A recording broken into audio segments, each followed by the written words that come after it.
பிதாவாகிய தேவனையும் ஆண்டவர் இயேசுவையும் அறிகிற அறிவினாலே கிருபையும் சமாதானமும் பெருகுவதாக.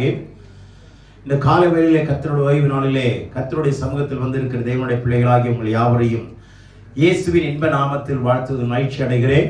இந்த செய்தியை ஆன்லைன் மூலமாய் கேட்க இருக்கிற தேவனுடைய பிள்ளைகள் யாவரையும் கர்த்தர் தாமே ஆசீர்வதிப்பாராக. இன்றைய செய்தியின் தலைப்பாக இந்த இம்ப்ளிகேஷன்ஸ் ஆஃப் 100th Psalm, 100வது சங்கீதத்தினுடைய தாக்கங்கள், ஊக்கங்கள், ஆசீர்வாதங்கள், இதை குறித்து தான் நாம பார்க்க போறோம். 100வது சங்கீதத்தினுடைய தாக்கங்கள், the implications of the 100th Psalm, 100வது சங்கீதத்தினுடைய தாக்கங்கள். இது ஸ்தோத்திர சங்கீதம் என்று எழுதப்பட்டிருக்கிறது. இதுல 1 to 5 வசனங்களை தனித்தனியா பார்த்தா வித்தியாசமான ஒரு சங்கீதம். இந்த சங்கீதத்தினுடைய பேக்ரவுண்ட் என்னன்னா, அந்த நாட்களில் இருந்த எருசலேம் ஆலயம் இடிக்கப்பட்டு பிறகு 80 ஆண்டுகளுக்கு பிறகு ரோம ஆட்சி காலத்தில் இடிக்கப்பட்டது, தீத்துராயன் காலத்தில். பிறகு 80 ஆண்டுகளுக்கு பிறகு சாலமோன் அந்த ஆலயத்தை கட்டினார். அந்த ஆலயம் கட்டப்பட்டதனால அந்த ஆலயத்துக்குள்ளே வந்து தேவனுடைய பிள்ளைகள் ஆர்ப்பரிக்கிற விஷயத்தை தான் இங்கே சொல்லுது. 80 ஆண்டுகளுக்கு பிறகு ஒரு ஆலயம் கட்டப்பட்டோன்னா அவங்களுக்கு மிகப்பெரிய சந்தோஷம் எருசலேம்ல. அது வரைக்கும் ஒரு சுவர்ல தான் போய் முட்டி மோதி அழுது கொண்டிருப்பார்கள். அதுக்கு பேரு வீப்பிங் வால், அழுகையின் சுவர் என்று சொல்லுவார்கள். அந்த சுவர்ல தான் இஸ்ரவேல் ஜனங்கள், அந்த யூத மக்கள் போய் தன்னுடைய தலையை மோதிக்கொண்டு அழுவார்கள். பிறகு அவர்கள் கட்டி முடித்த உடனே மிகப்பெரிய ஒரு சந்தோஷம், மகிழ்ச்சி. அந்த சூழ்நிலையில் எழுதப்பட்டதுதான் இந்த சங்கீதம். அதாவது இஸ்ரவேல் ஜனங்கள் சிறைவாசத்திற்கு பிறகு பாபிலோன் மன்னனாலே சிறைபிடிக்கப்பட்டு போனான். இஸ்ரவேல், அதாவது யூதா கோத்திரத்திலிருந்து, யூதா ராஜ்யத்திலிருந்து நேபுகாத்நேச்சர் என்ன செய்தான், ஒரு சில மக்களை சிறைபிடித்துக் கொண்டு போனான். இந்த சிறைவாசத்துக்கு பிறகு எழுதப்பட்ட சங்கீதம் என்று சொல்லப்படுகிறது. இந்த முதல் வசனத்தை வாசி. பூமியின் குடிகளே எல்லாரும் கர்த்தரை கம்பீரமாய் பாடுங்கள். பூமியின் குடிகளே எல்லாரும் அப்படின்னா யூதர்களுக்கு மாத்திரம் சொல்லப்பட்ட வசனம் அல்ல, உலகத்தில் உள்ள சகல மக்களும், சகல மக்களுக்கும் சொல்லப்பட்ட வார்த்தை. பூமியின் குடிகளே,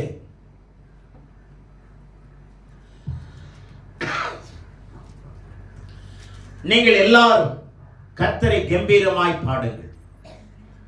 Shout unto the Lord. கம்பீரமாய். எப்படி பாடணுமா? நம்ம இப்ப கம்பீரமா பாடணுமா? சொல்லுங்க. நீதிமான்களுடைய கூடாரங்களில் ரட்சிப்பின், அதாவது நீங்க நின்று ஆராதிக்கிற முறையை பார்த்தாவே கர்த்தர் உங்களுக்குள்ள எந்த அளவுக்கு நீங்க அவரை உயர்த்தி வச்சிருக்கீங்கிறது தெளிவா என்னால புரிந்து கொள்ள முடியும். உங்களுக்குள்ள ஆண்டவர் எந்த அளவுக்கு சந்தோஷப்படுத்தி வச்சிருக்கீங்கிறத நீங்க நின்று ஆராதிக்கிற முறையில ஈஸியா கண்டுபிடிக்க முடியும்.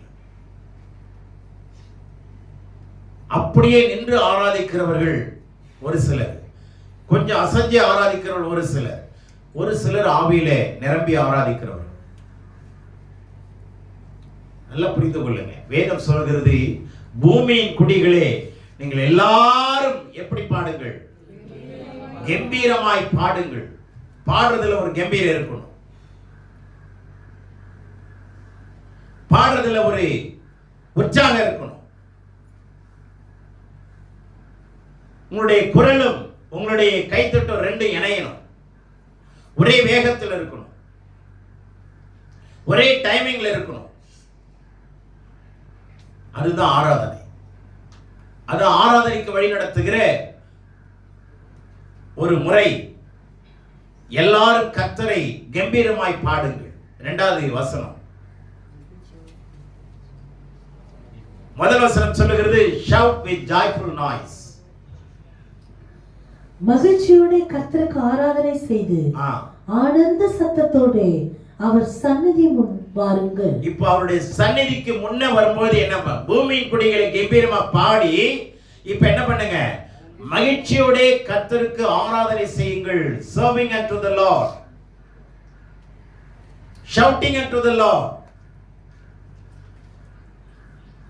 ஆராதனை செய்யுங்கள், மகிழ்ச்சியோட கர்த்தருக்கு ஆராதனை செய்யுங்கள். எப்படி செய்யணுமா?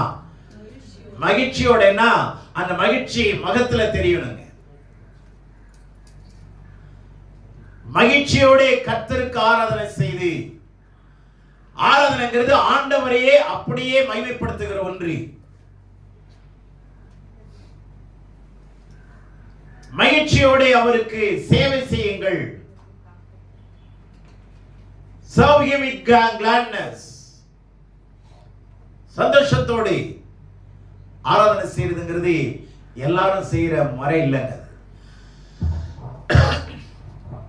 எல்லாரும் அந்த முறையை பின்பற்றுகிறது இல்லை. மகிழ்ச்சியோட கர்த்தர் இதெல்லாம் இப்படி செஞ்சு வரிசை அப்படியே உள்ள கொண்டு வராரு பாருங்க. மகிழ்ச்சியோட கர்த்தருக்கு ஆராதனை செய்து ஆனந்த சத்தத்தோட அவர் சந்நிதி முன் வாருங்கள். ஆனந்த சத்தத்தோட, மகிழ்ச்சியோட ஆனந்த சத்தத்தோட, இது ரெண்டு இணையும் போது எப்படி இருக்கும் பாருங்க. மகிழ்ச்சியோடும் ஆனந்த சத்தத்தோடு அவர் சந்நிதி முன் வாருங்கள். அவருடைய சமூகத்தை தேடுங்கள். வசனம் சொல்லுகிறது, நித்தமும் அவருடைய சமூகத்தை நாடுங்கள், தேடுங்கள்.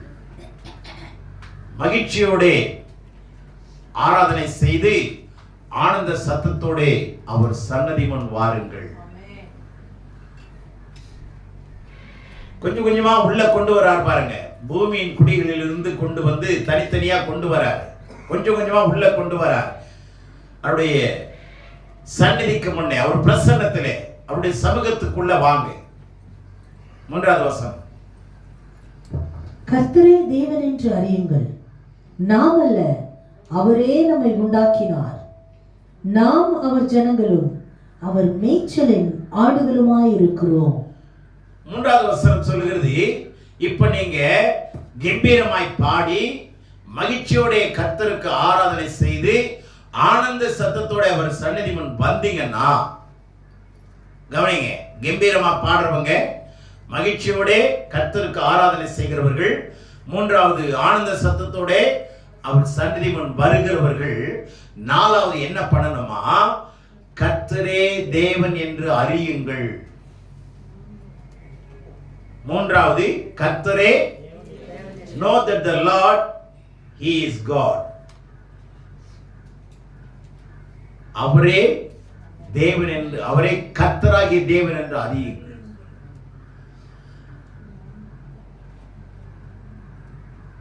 நினைக்கிறது இல்லைங்க, அவர் கர்த்தர்னா ஆளுகிறவர். கர்த்தர்னா யாரு?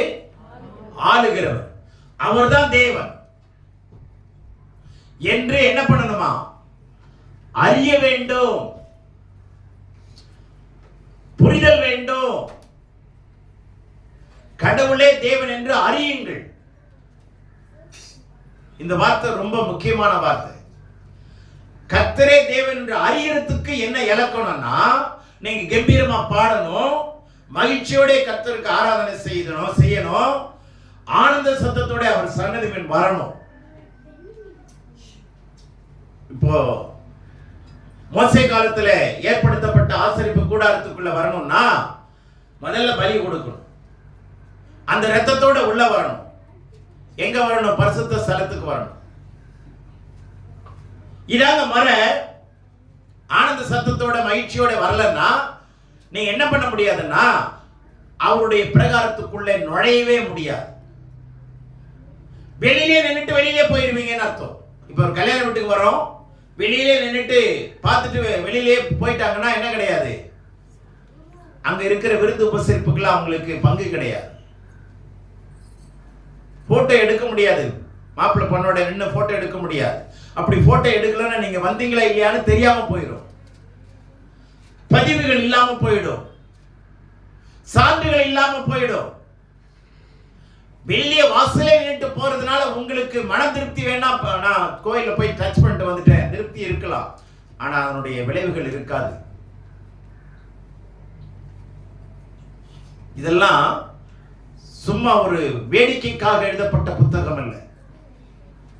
கம்பீரமாய் பாடணும், மகிழ்ச்சியோட ஆராதனை செய்யும், ஆனந்த சத்தத்தோட சன்னதி வரணும். மூணாவது, கர்த்தரே தேவன் என்று அறியும். கர்த்தரே அறியுங்கள், அறியுங்கள். இந்த இடத்துல லூக்கா எழுதின சுவிசேஷம் 2 விஷயத்தை நான் உங்களுக்கு பதிவு பண்ண விரும்புறேன். நல்லா கவனிச்சுங்க. 24ஆம் அதிகாரம்.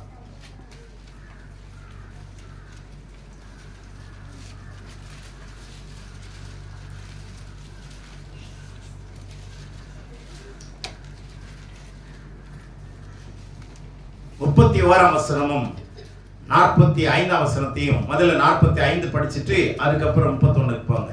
லூக்கா எழுதின சுவிசேஷம் 24ஆம் அதிகாரம் 45ஆம் வசனம், அடுத்ததாக 31ஆம் வசனம். அப்பொழுது வேத வாக்கியங்களை அறிந்து கொள்ளும்படி அவர்களுடைய மனதை அவர் திறந்து அவர்களை நோக்கி, அப்பொழுது வேத வாக்கியங்களை அறிந்து கொள்ளும்படி அவருடைய மனதை அவர் திறந்தருளினார். இது எப்ப நடக்குதுன்னா, சீஷர்கள் ஆண்டவராய் இயேசு கிறிஸ்துவோடு இருந்து ஊழியம் செய்து அநேக அற்புதங்களை கண்ணால கண்டு அவர் கொடுத்த அப்பங்களை வாங்கி புசித்து திருப்தி அடைந்தவர்கள் தான். 3.5 ஆண்டு காலம் இயேசுவோடு நடந்தவர்கள் தான். இயேசு செய்த எல்லா அற்புதத்தையும் கண்டவர்கள் தான். ஆனா இன்னும் மனம் திறக்கப்படவில்லை. சீஷர்களுக்கு என்ன திறக்கப்படல? மனம் திறக்கப்படலைங்க. தேவனுடைய பிள்ளைகளுக்கு கர்த்தரை அறியணும்னா 2 விஷயம் மிக மிக முக்கியமான விஷயங்க. ஒன்று, மனம் திறக்கப்பட வேண்டும். திறந்த மனசு வேணுங்க. ஒன்று என்ன வேணும்? திறந்த மனசு வேணும். இந்த உம்மன் இருக்கிறவங்கள ஆப்ரேட் பண்றது கஷ்டம், ரொம்ப கஷ்டம். அவங்க மனசுக்குள்ள என்ன இருக்குதுன்னு தெரியாது. கலகலன்னு பேசுறவங்களை ஈஸியா என்ன பண்ணிக்கலாம்? மெஷர் பண்ண முடியுங்க, வேல்யூ பண்ண முடியும். உருன்னு இருக்கிறவங்களை வேல்யூ பண்ண முடியாது. இது வேலை ஸ்தலமா இருக்கட்டும், வீட்லயா இருக்கட்டும், எங்க இருந்தாலும் சரி. தயவுசெய்து நல்லா புரிந்து கொள்ளுங்க. கடவுளோடு நீங்க பேசல பழகல அப்படின்னா கடவுள் உங்களோடு கூட பேச மாட்டார். கடவுளுடைய சத்தத்தை அறிய முடியாது. கடவுளை அறிஞ்சாதான் கடவுளுடைய சத்தத்தை அறிய முடியும். கடவுளை அறிஞ்சாதான். அதுக்கு 2 டூல் வேணுங்க. முதல் டூல் மனசு திறக்கப்படும். சீஷர்கள் அவரோடு கூட தான் இருந்தாங்க, 3 வருஷ காலம் இருந்தாங்க. மனசு என்ன பண்ணப்படல. அப்ப ஆண்டவர் யோசிச்சாரு, இந்த 3 வருஷ காலமும் நம்மளை பார்த்து, நம்மளோட ஊழியத்தை பார்த்து, நம்ம செஞ்ச அற்புதத்தை பார்த்து, நம்ம சொல்லி கொடுத்த உபதேசத்தை கேட்டு இன்னும் இவங்களுக்கு மனம் திறக்கப்படல. இப்படியே விட்டுட்டு போனா நம்முடைய சித்தத்தை இவங்க நிறைவேற்றவே முடியாதுன்னு சொல்லி இயேசு உயிர்த்தெழுந்த பிறகு அவங்களை அவர் உயிரோடு எழுந்து அவருடைய உள்ளத்தை திறக்கிறார். அப்போ உள்ளம் திறக்கப்படுறதுக்கு என்ன வேணும்? கடவுளுடைய உயிர்த்தெழுந்த வல்லமை வேணும். கடவுளுடைய சொல்லுங்க, இந்த கடவுளுடைய உயிர்த்தெழுந்த வல்லமையை நீங்க டேஸ்ட் பண்ணலன்னு வச்சுங்களேன், உங்க மனசு கண்டிப்பா திறக்கப்படாது, கடின இருதயத்தோடு இருக்கும். உங்க உள்ள திறக்கப்படலைன்னா உங்க பள்ளங்கள் நிரம்பாது. பள்ளங்கள் நிரம்பாது. வசனம் சொல்லுது, பள்ளங்கள் எல்லாம் நிரம்பிட வேண்டும். இதெல்லாம் நம்ம கேட்கிறோம். பள்ளங்கள் நிரம்பணும்னா உள்ளங்கள் நிரம்பணுங்க. கர்த்தருடைய அன்புனாலே, கர்த்தருடைய வல்லமையினாலே, கர்த்தருடைய மகிமையினாலே, கர்த்தருடைய அபிஷேகத்தினாலே, கர்த்தருடைய வார்த்தையினாலே, கர்த்தருடைய சத்தியத்தினாலே, தெய்வத்தினுடைய கிருபையினாலே உள்ளங்கள் நிரம்ப வேண்டும். ஆமென். அப்போ ஆண்டவர் பார்த்தாரு, இவனுடைய மனசை திறக்கலன்னா கண்டிப்பா நம்முடைய சித்தத்தை பரிபூர்ணமா இவங்க என்ன பண்ண முடியாது, தெரிந்து கொள்ள முடியாது, புரிந்து கொள்ள முடியாது, நிறைவேற்ற முடியாது. அதனால இவங்களுக்கு என்ன பண்ணி ஆகணும்? கவனிங்க, வேத வாக்கியங்களை அறிந்து கொள்ளும்படி. கடவுளை அறிகிறது, அதுக்கு முன்னாடி வேத வாக்கியங்களை அறியணும். வேத வாக்கியங்களை அறியணும். இந்த வேதம்ங்கிறது உபாகமத்துல, ஆதியாகமத்துல இருந்து உபாகமம் வரைக்கும் சொல்லப்பட்டிருக்கிற அந்த 5 ஆகமங்கள் தான் வேதம். வேதத்தை அறியும்படி, தோராவை அறியும்படி, பஞ்ச ஆகமத்தை அறியும்படி, அதை சார்ந்த மற்ற புத்தகங்கள்ல எல்லா விஷயங்களையும் அறிந்து கொள்ளும்படி மனது திறக்கப்படும். எத்தனை பேர் மனசு இத்தனை வருஷத்துக்குள்ள நீங்க வந்து திறக்கப்பட்டிருக்கிறது? நீங்களே கொஞ்சம் உங்க மனசை பாருங்க, திறந்திருக்கா இல்லையா?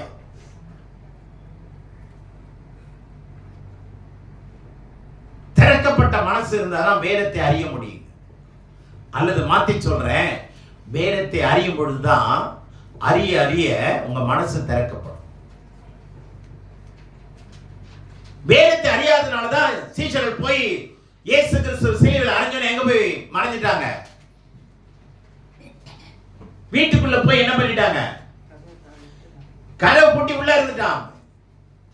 எல்லாம் கண்ணு இருந்து குருடர்களா இருந்தார். ஆண்டவர் ஏற்கனவே சொன்ன வசனத்தை புரிந்து கொள்ள முடியல. தேவனுடைய பிள்ளைகளே, உங்க மனசு திறக்கப்படும். திறந்த உள்ள வேணும். கல்லங்கள் விலகணும், பள்ளங்கள் மூடப்படணும், கரடானவைகள் சமமாகணும். அப்படின்னா விசுவாசிகளுடைய உள்ளங்கள் என்ன பண்ணப்படணும்? திறக்கப்படணும். அதுக்கு திறக்கப்படுறதுக்கு முக்கியமான டூல் எதுன்னா உயிர்த்தெழுந்த வல்லமை, உயிர்ப்பிக்கிற வல்லமை, உறவாடுகிற வல்லமை, ஊடுருவி பாய்கிற வல்லமை. இதெல்லாம் வேணும், கண்டிப்பா இதெல்லாம் வேணும். வேத வாக்கியங்களை அறிந்து கொள்ளும்படி அவர்களுடைய மனதை அவர் திறந்து, அவர்களுடைய மனதை அவர் திறக்கிறார் உயிர்த்தெழுந்த வல்லமையோடு கூட. இதை எபேசியர் 1:18 சொல்லுது. தான் கிறிஸ்துவை மரித்தோர்ந்து எழுப்பி அவரிடத்தில் நடப்பித்த தமது பலத்த சத்துவத்தின் வல்லமைப்படியே விசுவாசிக்கிறவர்களாகிய நம்மிடத்தில் காண்பிக்க தம்முடைய வல்லமையின் மகா மேன்மையான மகத்துவம் என்னென்று நீங்கள் அறியும்படி அவர் உங்களுக்கு பிரகாசமான மனக்கண்களை கொடுக்கும்படி வேண்டிக் கொள்ளுகிறேன். தான் கிறிஸ்துவை மரித்தோர்ந்து எழுப்பி, தேவன் கிறிஸ்துவை மரித்தோர்ந்து எழுப்பி அவரிடத்தில் நடப்பித்தே தமது பலத்த சத்துவத்தின் வல்லமைப்படியே விசுவாசிக்கிற உங்களிடத்தில் காண்பிக்கும் தம்முடைய வல்லமையின் மகா மேன்மையான மகத்துவம் இன்னதென்று நீங்களும் நானும் அறியும்படி அவர் உங்களுக்கு என்ன பண்ணணுமா? பிரகாசமுள்ள மனக்கண்கள் வேணுங்க. தயவு செய்து சொல்றேன், நீங்க எதுக்கு ஜெபம் பண்றீங்களோ இல்லையோ, இந்த வசனத்தை சொல்லி ஜெபம் பண்ணுங்க. ஆண்டவரே, என்னுடைய மனக்கண்கள் திறக்கப்படும். என் மனசு என்ன பண்ணணும்? திறந்த மனசா இருக்கணும். தாவீதுடைய புத்தகம் திறந்த புத்தகங்க. மற்ற எல்லாருடைய புத்தகமும் மூடப்பட்ட புத்தகம். தாவீதுடைய புத்தகம் ஒண்ணுதான் திறந்த புத்தகம். அதனால்தான் ஆண்டவர் சொன்னார், இவன் இருதயத்துக்கு ஏற்ற புருஷன். மறைக்க பார்க்காதுங்க. உங்க தப்புகளை மறைக்க பார்க்க கூடாது. சவுல் தன்னுடைய தவறுகளை மறைக்க முயன்றான். அவனுடைய மேன்மையை வெளிப்படுத்த முயன்றான். மாறாக தாவீது தன்னுடைய தப்பை, தன்னுடைய அக்கிரமங்களை, மீறுதல்களை ஜனங்களுக்கு அவன் எழுதி வைத்தான். அவன் ஜனங்களிடத்திலே கனத்தை தேடவில்லை, மரியாதையை தேடவில்லை, மாண்பை தேடவில்லை, பேர் புகழை தேடவில்லை. என் பேர் அவமானப்பட்டாலும் பரவாயில்லை, என் தேவன் எனக்கு முக்கியமானவர், நான் பாவி என்று எழுதி வைத்தான். இதுதாங்க திறந்த புத்தகம். அல்லேலூயா. ஆகவே கர்த்தரை அறிய வேண்டும் என்றால் ஒன்று மனசு திறக்கணும். அப்பதான் எதை அறியணும்? வேத வாக்கியங்களை அறிய முடியும். வேத வாக்கியங்களை இதுக்காக அழுது ஜெபம் பண்ண, அநேக நாள் ஜெபம் பண்ண இருக்கிறேன். அநேக வருஷங்கள் இந்த வார்த்தையை நான் சொல்லிக்கொண்டே இருக்கிறேன். அநேக வருஷங்களாக இந்த வார்த்தையை நான் சொல்லிக்கொண்டே இருக்கிறேன். தான் கிறிஸ்துவ மரித்து வந்து எழுப்பி அவரிடத்தில் நடப்பித்த தமது பலத்த சத்துவத்தின் வல்லமைப்படியே விசுவாசிக்கிற எபினேசரிடத்துல, விசுவாசிக்கிற என்னிடத்துல, நெஞ்சில கையை வச்சு சொல்லுங்க, விசுவாசிக்கிற என்னிடத்துல. கொஞ்சம் சத்தமா தான் அடிங்களேன். என்ன என்ன பயமா? அதுல கூட ஒரு உணர்வு வேணுங்க. ஒவ்வொன்றிலையும் ஒரு தாக்கம் இருக்கணுங்க. இப்படி தட்டினீங்கன்னா ஒரு தாக்கம் இருக்கணும், பக்கத்துல ஜீவன் இருக்கணும். செத்தவ மாதிரி நம்ம பேய் பண்ணக்கூடாது. நீ உயிர் உள்ளவர் என்று பெயர் பெற்றிருந்தும் செத்தவனாய் இருக்கிறாய். ஒரு மூமெண்ட்ல உயிர் இருக்கணும், உற்சாகம் இருக்கணும், தாக்க இருக்கணும், ஆக்க இருக்கணும். சில பேர் பேசுறத பார்த்தாவே இவங்கிட்ட பேசலாமா வேணாமான்னு இருக்கும்.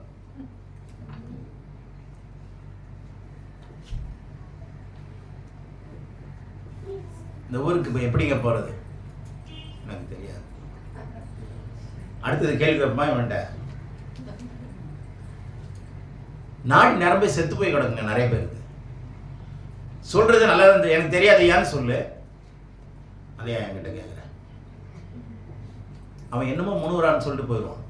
கிட்ட வரமாட்டாங்க. ஜனங்கள் உங்கள்கிட்ட நெருங்கணுங்க, ஜனங்கள் உங்கள்கிட்ட பழகணும், முகத்தில் அன்பை காட்டுங்க. அதுக்கு ஒன்றும் காசு பணம் தேவையில்லைங்க. அன்போடு பேசுங்க. எனக்கு தெரியாதையா கேட்டு என்ன சொல்றேன், இல்லைன்னா என்னார கேளுங்க. ஓப்பனா பேசுங்க. மனசு திறந்தவளாய் இருக்கணும், திறந்த மனசுடையவளாய் இருக்கணும். அதுக்கு திறந்த கல்லறையிலிருந்து வெளிப்பட்ட தேவனுடைய வல்லமை இருக்கணும். திறந்த கல்லறையிலிருந்து, ஆமா, கல்லறையை வெடித்து அங்க ஒரு புரட்சிகரமான வல்லமை கிரியை செய்தது. அந்த வல்லமை நீங்களும் நானும் அறியலன்னா மனசு திறக்கவே திறக்காது. மனசும் திறக்காது, நம்மளுடைய வாயும் திறக்காது.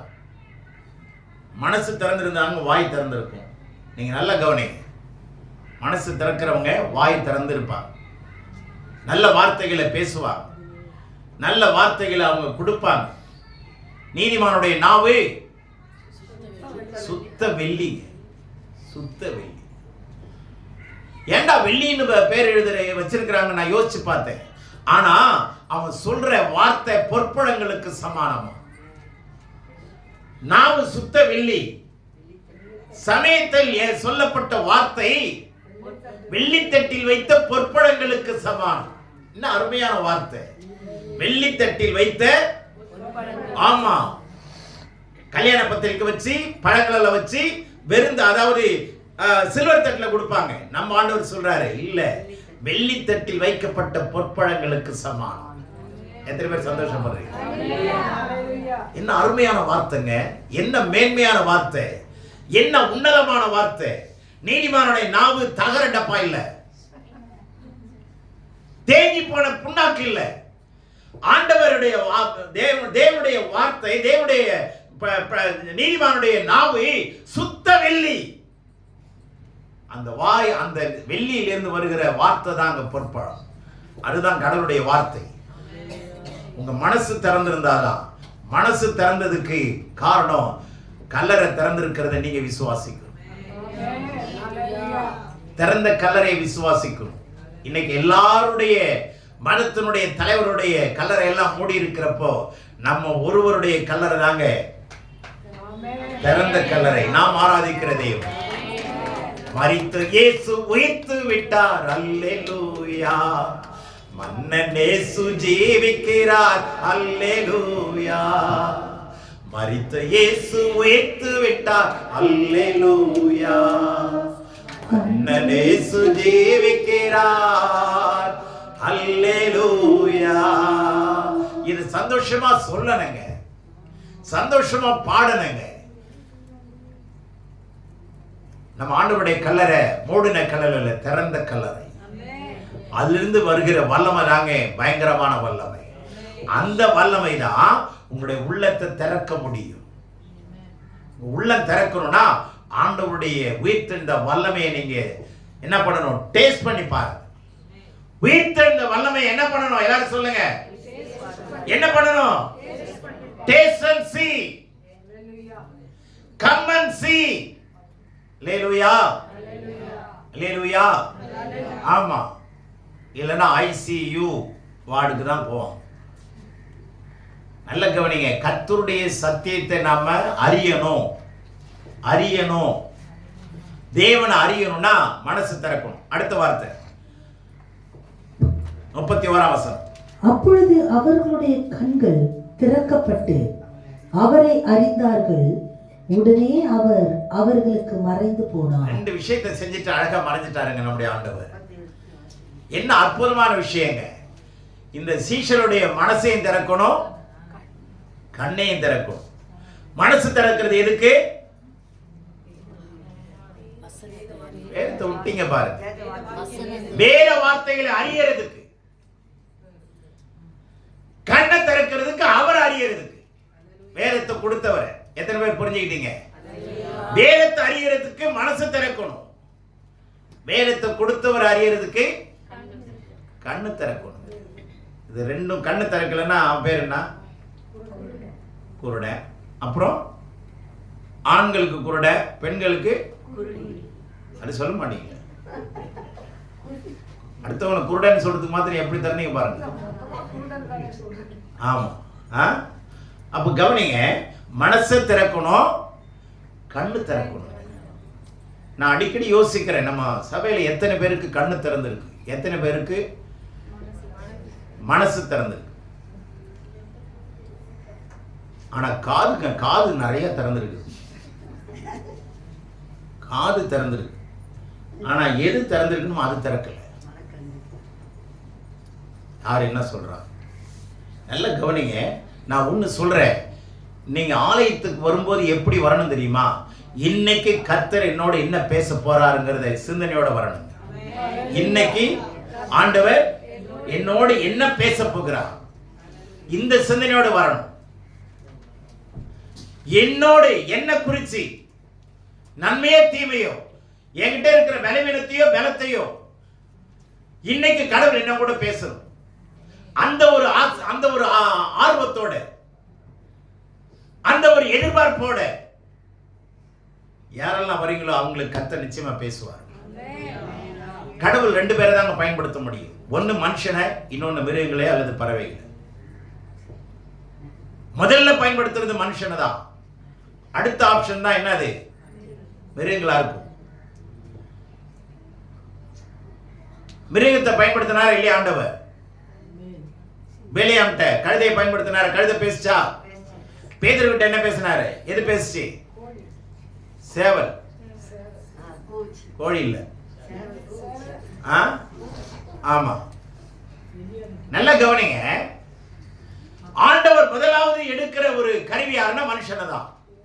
அப்ப மனுஷன் மூலமா தான் கடவுள் பேசுவார். நேரடியாக பேசுறதும் இருக்கு, இல்ல நான் சொல்லல. ஆனா இங்க செய்தி கொடுக்கும் போது ஒரு மனுஷனை வச்சுதான், மனுஷியை வச்சுதான் என்ன பண்றாரு. அப்ப செய்தி கொடுக்கிறவரை பார்க்காதீங்க. செய்தி கொடுக்கிறவர் தப்பு பண்ணிட்டு தேவனுடைய சத்தியத்தை கொடுத்தா அந்த தப்பு பண்ண அவனை கடவுள் சந்திப்பார். ஆனா அந்த வார்த்தையை நீங்க கேளுங்க. ஆமென். ஆனா தப்பு பண்ணிட்டு பேசணும்னு நான் சொல்ல வரல. அவனுக்கு ஆக்கின தீர்ப்பு இருக்கு, தப்பிக்க முடியாது. ஆமென். அதனால நல்லா கவனிச்சுங்க. இங்க பேசுறது யாருன்னு பார்க்காதீங்க, யாருடைய வார்த்தைன்னு பாருங்க. அதை கேட்க வாங்க. இன்னைக்கு கடவுள் என் கூட என்ன பேசுறார், என்னை சரி பண்ண என்ன சொல்லி தரார், என்னை சீர்படுத்த என்ன கண்டிக்கிறார். உபதேசம் வேணும், கண்டிப்பு வேணும், சீர்படுத்துதல் வேணும். அப்பதான் நீதி வெளிப்படும். உபதேசம் வேணும், கண்டிப்பு வேணும், சீர்படுத்துதல் வேணும். அப்பதான் நீதி வெளிப்படும். இதுக்கெல்லாம் ஸ்டெப்ஸ் இருக்கு. என்னை கண்டிக்காதீங்க அப்படின்னா சீர் பொருந்தவும் முடியாது. சீர் பொருந்தாதவங்க நீதியை வெளிப்படுத்த முடியாது. புரியுதா? 2 தீமோத்தேயு 3:17 உபதேசம், கடிந்து கொள்ளுதல், சீர் பொருந்துதல், நீதி. இது 4 இல்லை அப்படின்னா எங்க தயார் சொல்லுவாங்க, சொல்லறிவு வேணும், இல்லைன்னா சுய அறிவு வேணும். 2 இல்லைன்னா உருப்பட முடியாதுன்னு சொல்லுவாங்க. வீட்டில் அடங்காது ஊரில் அடங்கும்னு சொல்லி தருவாங்க. அதனால நல்ல கவனிங்க. நாம சபைக்கு எதுக்கு வரோம்னா கடவுள் பேச நாம் கேட்க வருகிறோம். ஆனந்த சத்தத்தோடு வாங்க, மகிழ்ச்சியோடு வாங்க, அவரை அறியும்படி வாங்க. அவர் அறியறதுக்கு தான் 2 காரணம் சொன்னேன். ஒன்று மனசு திறக்கணும், இன்னொன்று மனசு திறந்தா எதை அறியலாம்? வேத வாக்கியங்களை அறியலாம். கண்ணு திறந்தா எதை அறியலாம்? வேதத்தை கொடுத்தவர் அறியலாம். சொல்லுங்க, வேதத்தை. அப்ப 2ஐயும் அறியணும். தேவனை அறியணும், தேவன் கொடுத்த வேதத்தை அறியணும். தேவன் அறியறதுக்கு கண்ணு திறக்கணும். கண்ணை கை அப்படி காட்டுங்களேன். தேவன் அறியறதுக்கு வலது கை, தேவன் அறியறதுக்கு கண்கள் திறக்கப்படணும். ஆமென். வேத வாக்கியத்தை அறியணும்னா என் மனசு திறக்கப்படணும். இது 2க்கும் திறக்கிற சாவி எதுனா உயிர்த்தெழுந்த வல்லமை.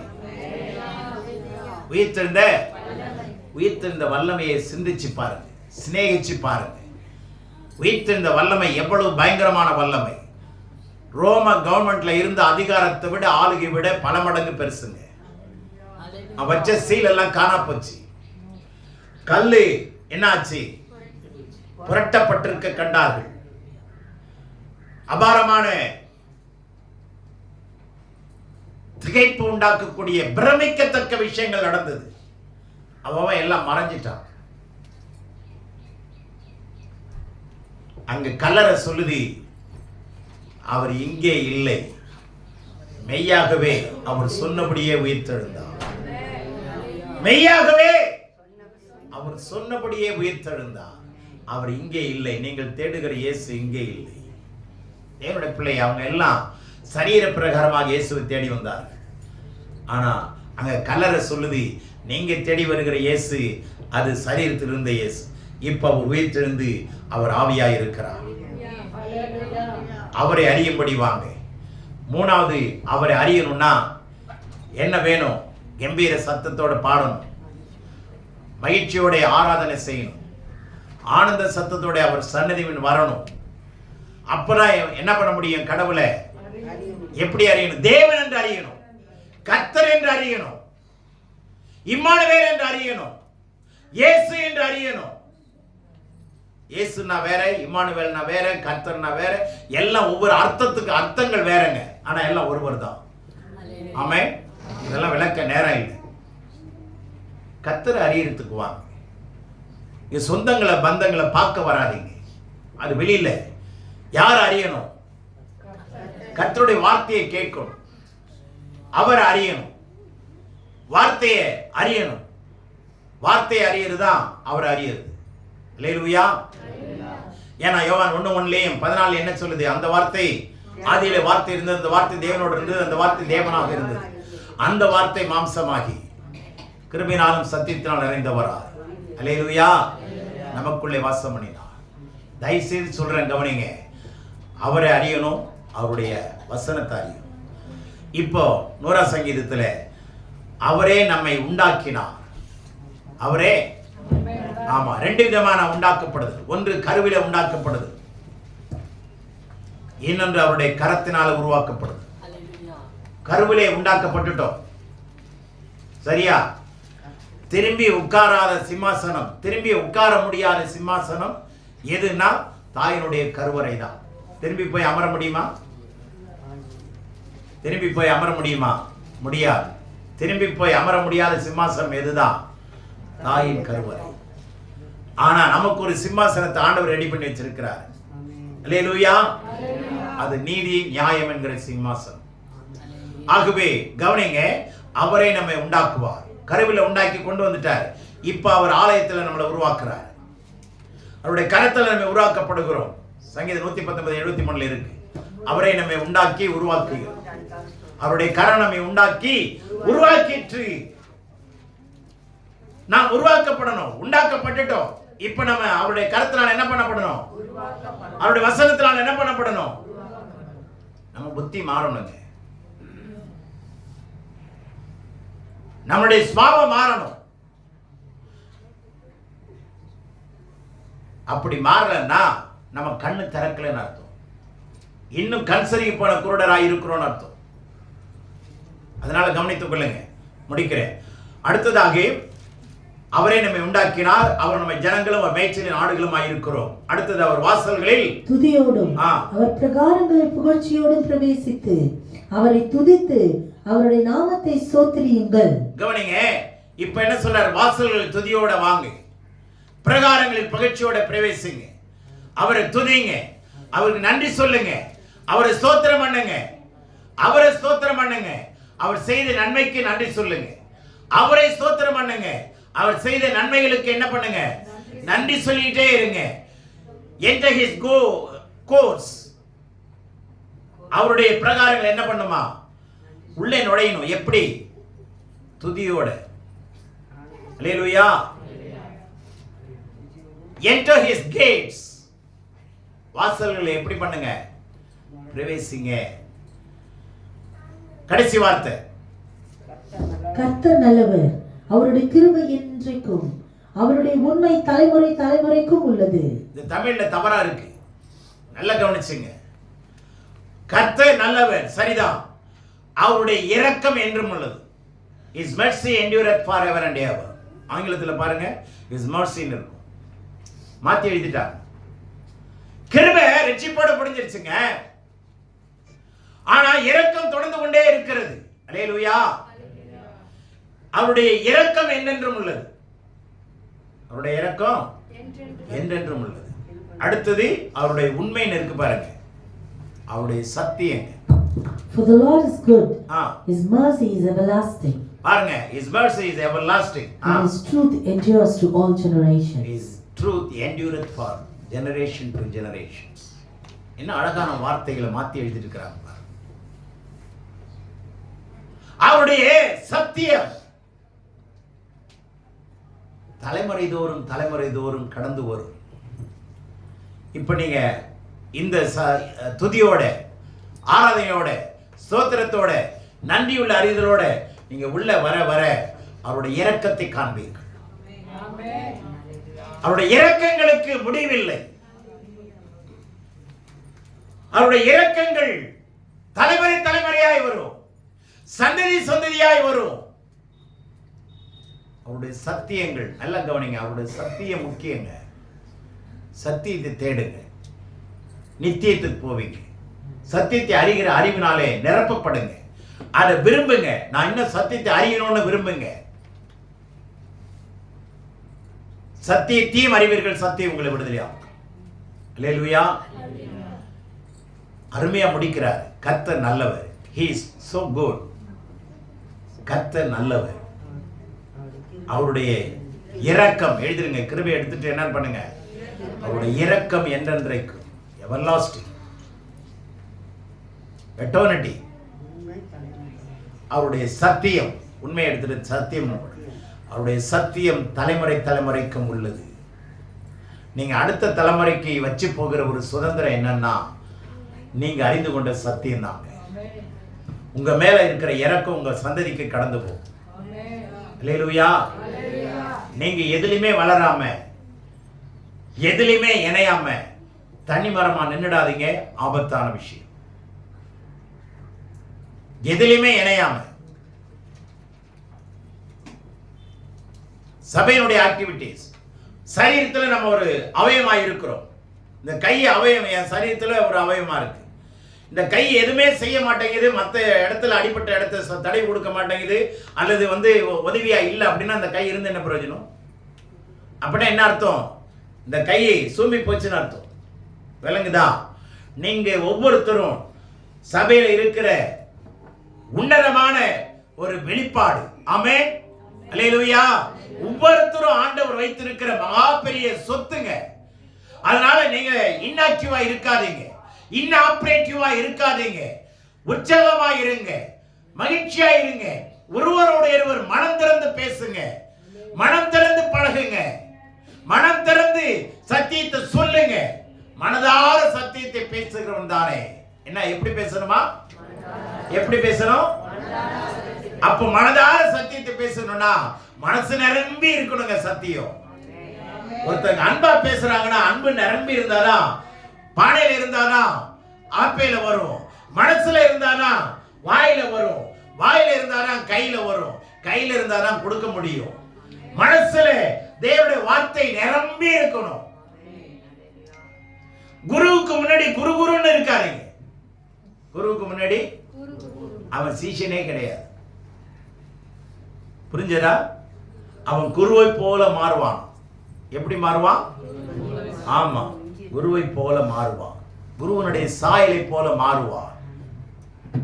நீங்க குருன்னு இருந்தீங்கன்னா பிசாசும் பயன்படுத்த முடியாது, தெய்வமும் பயன்படுத்தாது. பிசாசு கூட பயன்படுத்தாதுங்க உங்களை. குருன்னு இருந்து பாருங்க, பக்கத்துல இருக்க ஒருத்தன் கூட உங்களை திரும்பி பார்க்க மாட்டான். எப்ப பார்த்தாலும் குருன்னு உட்கார்ந்துக்குது. என்னன்னு சொல்லுவாங்க? என்ன மூஞ்சின்னு சொல்லுவாங்க? விடியா மூஞ்சிடாது, அது மூஞ்சில ஏதாவது விடிதா பாரு. எப்ப பார்த்தாலும் உருன்னு உட்கார்ந்துக்குது. எதை கொடுத்தாலும் தின்னுட்டு தானா? எதை கொடுத்தாலும் தின்னுட்டு தானா? அதுல தடையே இல்லை. எதை கொடுத்தாலும் தின்னுடு. ஆனா மொழிகிட்டு திருப்பி குறுக்குன்னு தான் உட்காந்து. மனசை கூட மதிக்க மாட்டாங்க. தயவுசெய்து மனம் திறந்து பேசுங்க, மனம் திறந்து பழகுங்க, கடவுளோடு பழகுங்க, மக்களோடு பழகுங்க. கடவுள் நம்மை ஆசீர்வதிப்பார். கடவுள் நம்மை நிச்சயமாகவே ஆசீர்வதிப்பார். பக்கத்துல பார்த்து சொல்லுங்க, கடவுள் உங்களை ஒவ்வொருத்தரையும் தாராளமாய் ஆசீர்வதிப்பாரா, தாராளமாய் ஆசீர்வதிப்பாரா. ஆமென்.